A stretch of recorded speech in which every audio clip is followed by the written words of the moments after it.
नमस्कार, स्वागत है आपका न्यूज 18 पंजाब हरियाणा हिमाचल में। मैं हूं आपके साथ कुसुम रावत। बुलेटिन में सबसे पहले आपको कोरोना का पूरा अपडेट देते हैं। तीनों राज्यों का आपको कोरोना का अपडेट बताते हैं। हरियाणा में 24 घंटे में 752 केस सामने आए हैं। इसके साथ ही 7 की मौत हो गई है और अब तक कुल 38,548 केस सामने आ चुके हैं। 455 लोगों ने कोरोना की वजह से दम तोड़ दिया है। फरीदाबाद की अगर बात की जाए तो लगातार आंकड़े यहां पर बढ़ते जा रहे हैं और बड़ी ही तेजी के साथ बढ़ रहे हैं। फरीदाबाद में 169 केस सामने आ गए। गुरुग्राम में 64 नए मरीज मिले हैं। पानीपत में 74, रोहतक में 51, रेवाड़ी में 45 नए केस सामने आए। इसके साथ ही अंबाला की अगर बात की जाए तो अंबाला में 68, सिरसा में 33, सोनीपत में 32 केस मिले हैं। महेंद्रगढ़ की अगर बात करें तो महेंद्रगढ़ में 35 और पंचकुला में 19 नए मरीज सामने आए हैं। फरीदाबाद में 2 मरीज मिले हैं कोरोना के। इसके साथ ही 2 और जो मरीज है उनकी मौत हो गई है। गुरुग्राम की अगर बात की जाए तो गुरुग्राम में भी 1 मरीज की कोरोना की वजह से मौत हो गई है। करनाल, झज्जर, कुरुक्षेत्र, पंचकुला में भी कोरोना के एक मरीज की मौत हुई है। हरियाणा में 83% तक रिकवरी रेट पहुंच चुका है और अब तक 31,960 मरीज ठीक होकर अपने घर लौट चुके हैं। अच्छी बात यह है कि मरीज ठीक होकर अपने घर भी लौट रहे हैं, लेकिन चिंता की बात यह है कि उसी ही तेजी के साथ आंकड़े भी बढ़ते जा रहे हैं। अभी गुरुग्राम, पहले जिस तरह से गुरुग्राम में चिंताजनक हालात बने हुए थे, लेकिन अब फरीदाबाद में लगातार ऐसे हालात बनते जा रहे हैं। तो हरियाणा का कोरोना अपडेट हम आपको दे रहे हैं, जहां पर लगातार आंकड़े बढ़ते जा रहे हैं। फरीदाबाद में तेजी के साथ आंकड़ों में बढ़ोतरी हो रही है। 169 नए केस यहां पर कोरोना के दर्ज किए गए हैं।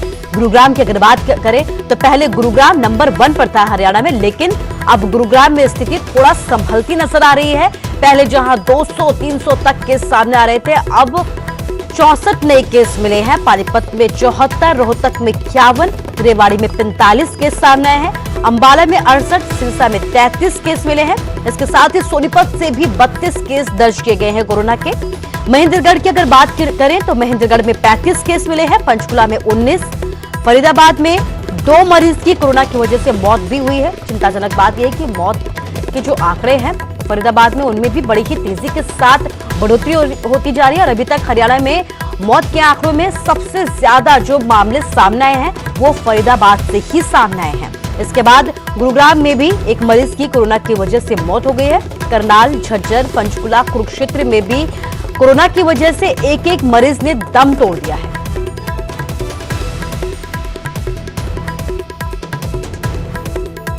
तो लगातार आंकड़ों में बढ़ोतरी हो रही है। कोरोना का पूरा अपडेट हम आपको दे रहे हैं, जिसमें हरियाणा का अपडेट आपको बता रहे हैं। 24 घंटे में 752 केस सामने आए हैं। दीपक हमारे संवाददाता फरीदाबाद से हमारे साथ लाइव जुड़ गए हैं। दीपक, क्या वजह है, क्यों लोग संभलते नजर नहीं आ रहे? क्योंकि आंकड़े लगातार बढ़ते जा रहे हैं और अब चिंताजनक जो हालात हैं वो फरीदाबाद से ही सामने आ रहे हैं। देखिए, बिल्कुल फरीदाबाद से जिस तरह से आंकड़े लगातार सामने आ रहे हैं, उसकी एक वजह हम आमतौर पर देख रहे हैं कि बाजारों में जो भीड़ है अब वो उमड़ने लगी है। हमने देखा कि लॉकडाउन 1 हो, लॉकडाउन 2 हो, लॉकडाउन 3 हो, उस समय लोग थोड़ा सतर्क नजर आ रहे थे, लेकिन आंकड़े उस समय भी बढ़ रहे थे। लेकिन अब चूंकि अनलॉक 3 शुरू हो चुका है तो लोगों की भीड़ मार्केट में बहुत है और अब आप मार्केट में निकले तो आप ये देखेंगे कि कहीं भी बहुत ज्यादा लगता नहीं कि लोगों को किसी भी तरह से कोरोना का डर नजर आ रहा है, चूंकि हालात इस तरीके के बने हुए हैं। आंकड़े फरीदाबाद में लगातार बढ़ रहे हैं। जिला प्रशासन लगातार दावे कर रहा है। हालांकि जिला प्रशासन के दावे इस बात को लेकर हैं, वो साफ तौर पर कह रहे हैं कि जो फरीदाबाद के आंकड़े आ रहे हैं, ये आंकड़े अब धीरे धीरे सुधरने के हालात पर हैं, क्योंकि 9,000 से ज्यादा केसेस फरीदाबाद में हो चुके थे, लेकिन एक्टिव केसों की संख्या काफी कम है और इसीलिए फरीदाबाद जिला प्रशासन ये मानकर चल रहा है कि फरीदाबाद के हालात अब सुधरने वाले हैं। लेकिन जिस तरह से रोज 100 से 150 और 200 मामले सामने आ रहे हैं, उससे साफ तौर पर यह पता चलता है कि फरीदाबाद अभी भी खतरनाक जोन में है और अगर लोग नहीं संभले तो फरीदाबाद दोबारा से एक बार खतरनाक जोन में जा सकता है, जो कि ऑलरेडी है। अगर हम पूरे हरियाणा की बात करें तो गुड़गांव और फरीदाबाद 2 ऐसे शहर रहे जहां लगातार दिक्कतें लोगों की बढ़ रही हैं, लगातार कोरोना के लगातार मामले बढ़ रहे हैं और सरकार इस बात को लेकर बड़ी चिंतित रही। शुरू से ही हमने देखा कि बॉर्डर इसको लेकर सील किए गए, अलग अलग तरीके के इंतजाम इस बात को लेकर किए गए कि किसी भी तरह से कोरोना के केसेस ना बढ़ पाएं। और लेकिन चूंकि अब अनलॉक 3 की शुरुआत हो चुकी है, लोगों को ये समझना पड़ेगा कि घर से बाहर आप निकलना तो पड़ेगा, चूंकि जिंदगी को ढर्रे पर आना है, जिंदगी को अपनी रवानगी में आना है, आपको अपने घरों के काम करने हैं, आपको अपने ऑफिस से काम करने हैं, बाकी सारे आपको काम करने हैं। लेकिन ध्यान ये रखना पड़ेगा कि आपको जो जिला प्रशासन की जो एडवाइजरी है उस एडवाइजरी को ध्यान रखना पड़ेगा। और ये बेहद समझना जरूरी है कि जब भी आप भीड़भाड़ वाले इलाके में हो, जब भी आपके आसपास भीड़ हो या आपके आसपास लोग हो, तो आपको मास्क का प्रयोग करना पड़ेगा। अब जैसे कि मैं इस समय खड़ा हुआ हूँ बिल्कुल सुनसान, जी जैसे कि अब मैं खड़ा हुआ हूं बिल्कुल सुनसान इलाका है, आसपास कोई नहीं है, तो मैंने मास्क अभी फिलहाल नहीं लगाया है। लेकिन मैं भी जब हम लोग भी मार्केट में जाते हैं, हम लोग भी भीड़भाड़ वाले इलाके में जाते हैं, तो हम मास्क का प्रयोग करते हैं, सैनिटाइजर का इस्तेमाल करते हैं। और ऐसी ही चीजें ऐसी हैं जिनसे कि बचा जा सकता है। आपको बचना पड़ेगा, आपको सावधानियों का ध्यान रखना पड़ेगा, तभी आप और आपका परिवार सुरक्षित रह पाएगा। जी, तभी आप और आपका परिवार सुरक्षित रह पाएगा। रियायत भी जरूरी है, रियायत कई जगह पे दी गई है। इसी के साथ ही गुरुग्राम और फरीदाबाद में भी रियायत दी गई है। लेकिन इसका मतलब ये नहीं कि आप जो है इन रियायतों का गलत तरीके से प्रयोग करें, मास्क या जो भी एहतियात होती है वो ना बरते। यही वजह है कि लगातार फरीदाबाद में केस सामने आ रहे हैं और आप देख सकते हैं कि बड़ी ही तेजी के साथ आंकड़े बढ़ रहे हैं। फरीदाबाद से हमारे संवाददाता दीपक हमारे साथ लाइव जुड़े हुए हैं। दीपक, इस तमाम जानकारी के लिए आपका शुक्रिया।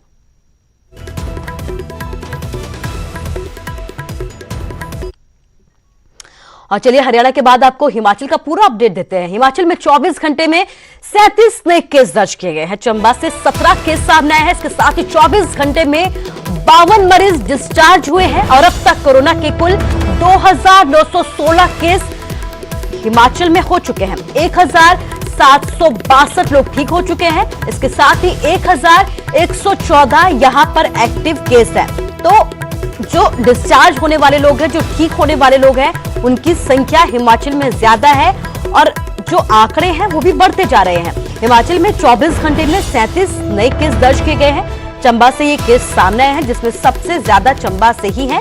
17 नए मामले सामने आए हैं 24 घंटे में। आपको बता दें कि हिमाचल में 52 मरीज डिस्चार्ज भी हो गए हैं। तो लगातार आंकड़े बढ़ते जा रहे हैं। लेकिन इस बीच अच्छी बात यह है कि लोग ठीक भी हो रहे हैं, डिस्चार्ज हो रहे हैं। और अभी जो हिमाचल में एक्टिव केस है उनकी संख्या की अगर बात की जाए तो 1114 यहां पर एक्टिव केस है। 1762 लोग ठीक होकर अपने घर भी लौट चुके हैं। तो लगातार आंकड़े भी बढ़ते जा रहे हैं। 37 नए केस दर्ज किए गए हैं। देवभूमि में चंबा से 17 केस सामने आए हैं। हमारे संवाददाता विचित्र शर्मा हमारे साथ लाइव जुड़ गए हैं। विचित्र, आपसे ये जानना चाहूंगी कि कई तरह के जो अहम कदम होते हैं वो हिमाचल सरकार की तरफ से उठाए भी गए हैं, लेकिन क्या वजह है जो अभी भी लगातार आंकड़ों में बढ़ोतरी होती जा रही है? देखिए कुसुम, सवाल रिपीट करना मैं सुन नहीं पाया प्रॉपर। जी विचित्र, मैं ये कह रही हूं कि हिमाचल सरकार की तरफ से कई जरूरी कदम भी उठाए गए, एहतियात भी बरती गई है, जो सख्ती थी वो भी बढ़ती गई है, लेकिन फिर भी ऐसी क्या वजह है कि लगातार आंकड़े यहां पर बढ़ते जा रहे हैं? देखिए कुसुम, बिल्कुल आपने कहा कि सख्ती पूरी तरह से बढ़ती गई है, बावजूद इसके जो है वो आंकड़े बढ़ते ही जा रहे हैं। तो कहीं ना कहीं जो प्रॉपर स्ट्रेटजी होनी चाहिए, जो रणनीति होनी चाहिए, उसकी बहुत जो है वो अभी भी कमी जो है वो खल रही है। यानी कई बार जो है वो पहले जिस तरह से बाहर से जो लोग आ रहे थे, उन लोगों के आने का जो साधन था या फिर उन लोगों के आने का जो तौर तरीका था, उसमें जो है वो कई तरह से बदलाव हुए। बीच में सबसे बड़ी बात तो यह है कि जब बाहर से लोगों ने आना था तो उनको किस पर्पस और कैसे आना था। बॉर्डर इलाके से जो थे वो बहुत सारे लोग ऐसे भी घुस आए, क्योंकि जिन लोगों के पास ना तो पासिस थे, बहुत सारे लोग ऐसे भी हमारी ओर से देखे गए जिनके पास पासिस नहीं होते थे, बावजूद इसके वो यहाँ पर घूमते भी थे और उसके बाद उनको पकड़ा भी गया। कई चोर दरवाजों से भी आए। तो ये बहुत सारी चीजें ऐसी है भी हैं। और उसके अलावा दूसरी सबसे बड़ी बात यह थी कि कहीं ना कहीं जो हम लोगों का कंसर्न हमारे भारतीय सैनिकों के साथ रहता है, तो उनको जो छूट दी गई, तो उसकी वजह से भी कहीं ना कहीं जो सैनिक हमारे हिमाचल प्रदेश में वापस आए थे वो घरों में गए और घरों में जाकर उनकी ओर से कहीं ना कहीं जो है वो उसका नाजायज फायदा जो है वो उठाया गया। वो सोसाइटी में घूमते रहे, विवाह शादियों में वो जाते रहे, दूसरे और जो सेरेमनीज होती हैं कुसुम, उनमें वो जाते रहे। तो उनकी वजह से भी कहीं ना कहीं ये आंकड़ा जो है वो बहुत ज्यादा इंक्रीज हुआ है, फ्लक्चुएट हुआ है। तो इस पर सोचने की बहुत सख्त जरूरत थी। हालांकि अभी जो है वो सरकार सोच रही है, इस दिशा में जो आगे अग्रसर हो रही है, लेकिन फिर भी कहीं ना कहीं देखा तो यही जा रहा है कि कुछ जो कमियां थी जिसको सरकार प्रॉपरली समझ नहीं पाई और उसको जो है वो अब कहीं ना कहीं उसको सुधारने में लगी हुई है। कुसुम, जी विचित्र, इस तमाम जानकारी के लिए आपका शुक्रिया। जो कमियां थी उनको सुधारने की भी कोशिश की जा रही है, लेकिन इसके साथ ही हम भी आपसे ये अपील करते हैं कि एहतियात बरतें। रियायतें दी गई है, थोड़ी जो सख्ती थी उसे भी कम किया गया है, लेकिन इसका मतलब ये नहीं कि हम इसका दुरुपयोग करें। लगातार आंकड़े बढ़ने की यही वजह है कि हम जो नियम कानून है उसे प्रॉपर तरीके से मान नहीं रहे हैं। यही वजह है कि लगातार आंकड़ों में बढ़ोतरी होती जा रही है।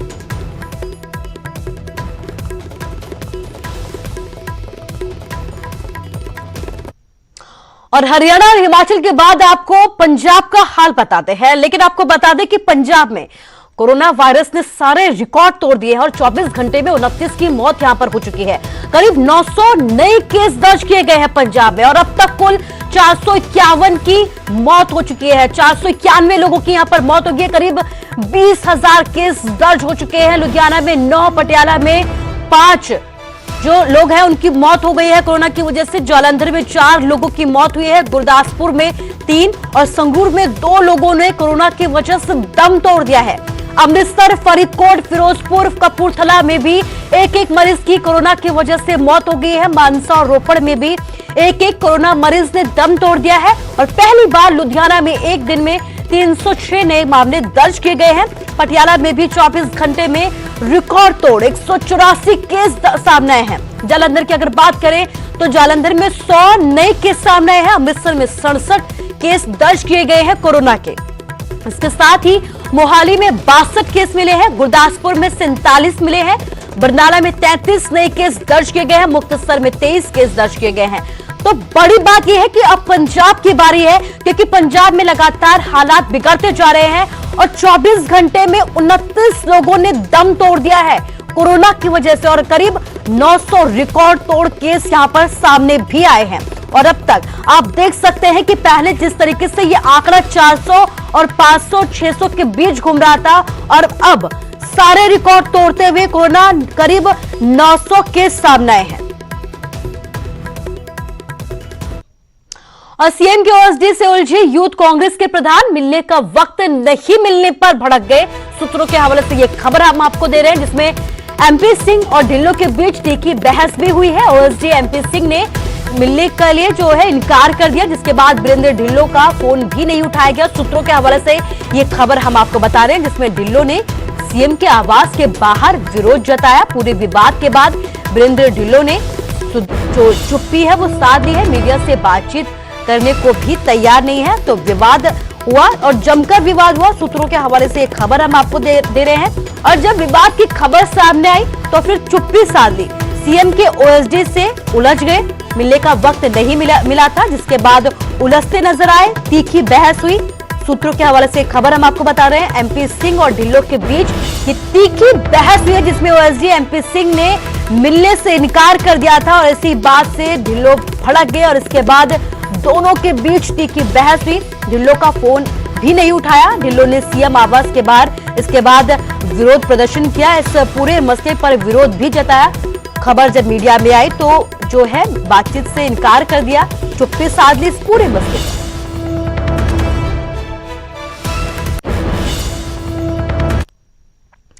और डॉक्टर्स की मिली भगत की वजह से कोरोना की नई दवा काला पीलिया की दवा जो है कोरोना रोकने में कारगर है, जिसमें ब्रिटेन, ब्राजील जैसे कई देशों में ट्रायल चल रहा है। रोहतक में पीजीआई ने भी इसकी डीसीजीआई से ट्रायल की मंजूरी मांगी है। हेपेटाइटिस सी 2000 मरीजों का डाटा जुटाया है, इनमें से किसी को भी जो है कोरोना का संक्रमण नहीं मिला। कोरोना का संक्रमण जो नहीं मिला, जिसके बाद रोहतक पीजीआई जो है वो ट्रायल की मंजूरी का इंतजार कर रहा है। तो अभी जो है वो ट्रायल की मंजूरी के लिए इंतजार किया जा रहा है।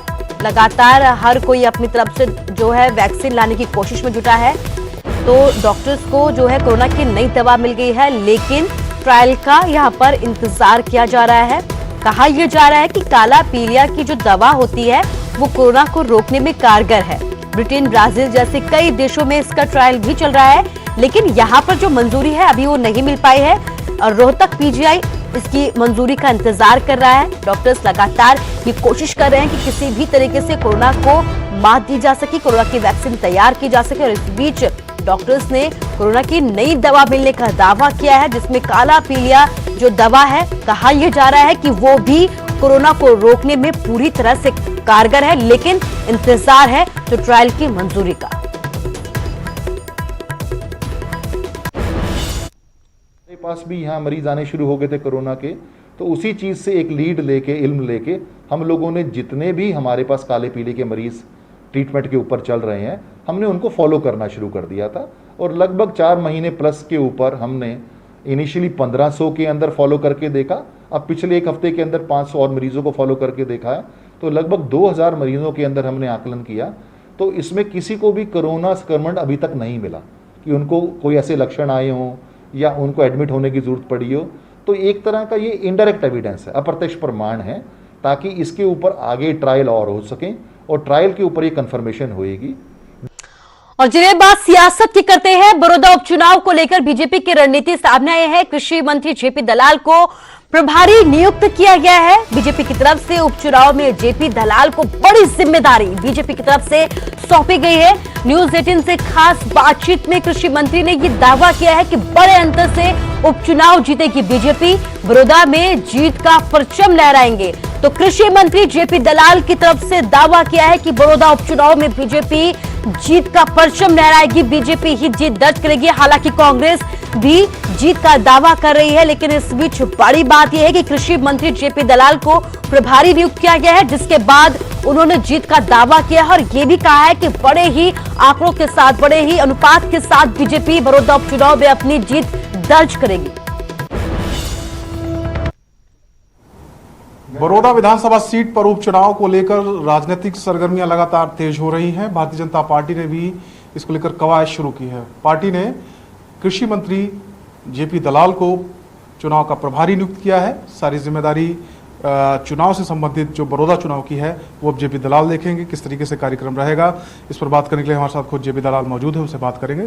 सर, सबसे पहले तो आपको बधाई, चुनाव प्रभारी आपको नियुक्त किया गया है पार्टी की तरफ से बड़ौदा उपचुनाव के लिए। किस तरीके से आगे पार्टी की जो कार्यक्रम है वो रहने वाले हैं? मैं हमारे प्रदेश अध्यक्ष का श्री ओम प्रकाश जी धनखड़ का, हमारे मुख्यमंत्री जी का और केंद्रीय नेतृत्व का धन्यवाद देता हूं कि जो उपचुनाव है बड़ौदा का, इसमें समन्वय की जिम्मेदारी मुझे दी है।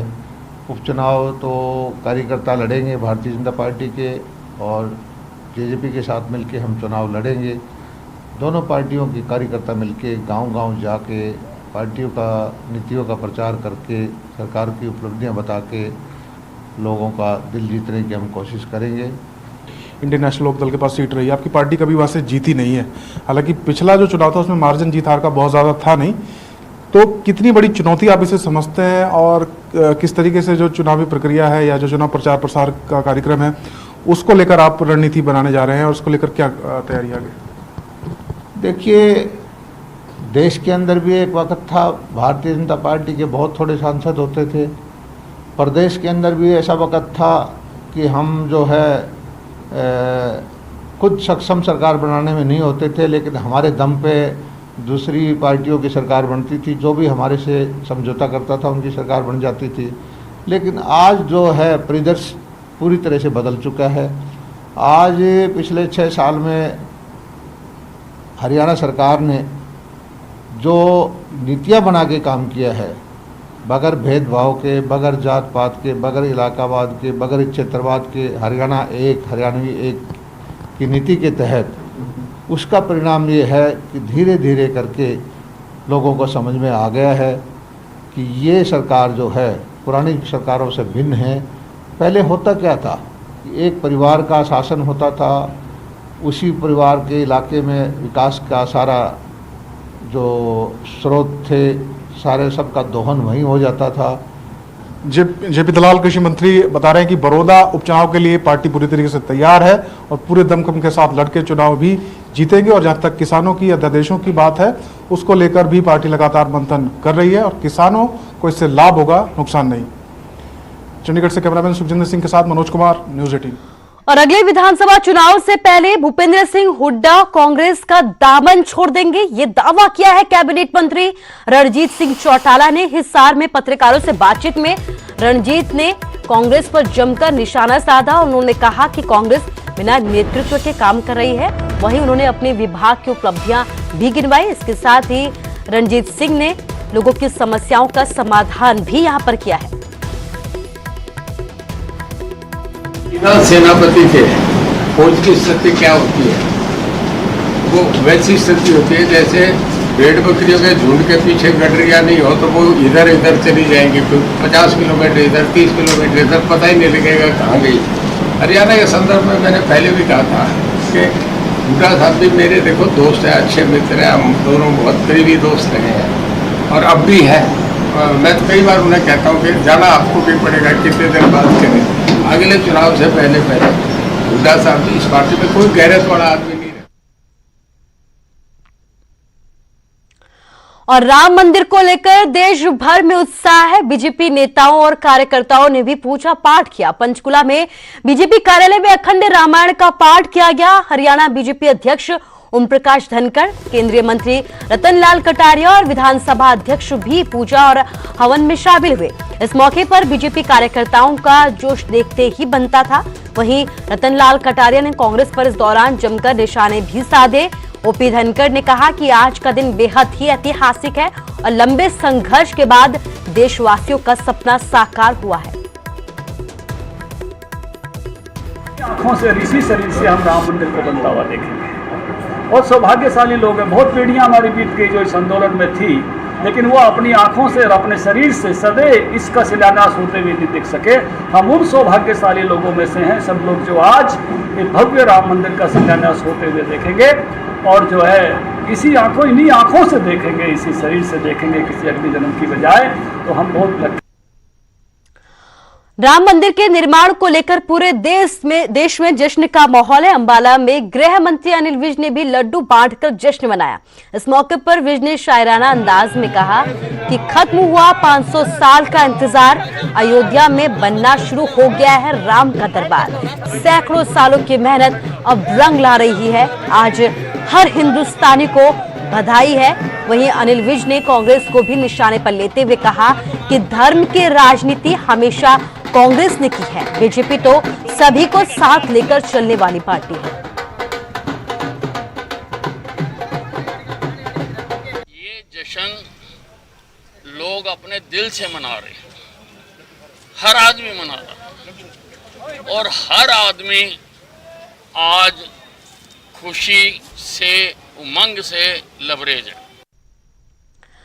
राम मंदिर के शिलान्यास पर हिमाचल के पूर्व सीएम प्रेम कुमार धूमल ने भी खुशी जाहिर की है। धूमल ने कहा कि सदियों से लोग सपना देख रहे थे, लेकिन इस सपने को पीएम मोदी ने साकार किया है। अब राम जन्मभूमि में भव्य मंदिर बनेगा। हमीरपुर में लोगों ने पूजा पाठ भी किया और लड्डू बांटकर इस खास मौके पर जश्न मनाया। 500 वर्ष के लंबे इंतजार के बाद आज राम जन्मभूमि में भव्य राम मंदिर के निर्माण की भूमि का भूमि पूजन देश के प्रधानमंत्री श्रीमान नरेंद्र भाई मोदी जी के हाथों हुआ है। सदियों से हम इस दिन का इंतजार कर रहे थे। आज देश भर के 137 करोड़ देशवासी और विश्व भर में फैले हुए राम भक्त प्रसन्न है कि उनके संकल्प को सिद्धि की ओर जाने का अवसर प्राप्त हुआ है। और फिलहाल के लिए इस बुलेटिन में बस इतना ही। एहतियात बरतें, अपना ख्याल रखिए। नमस्कार।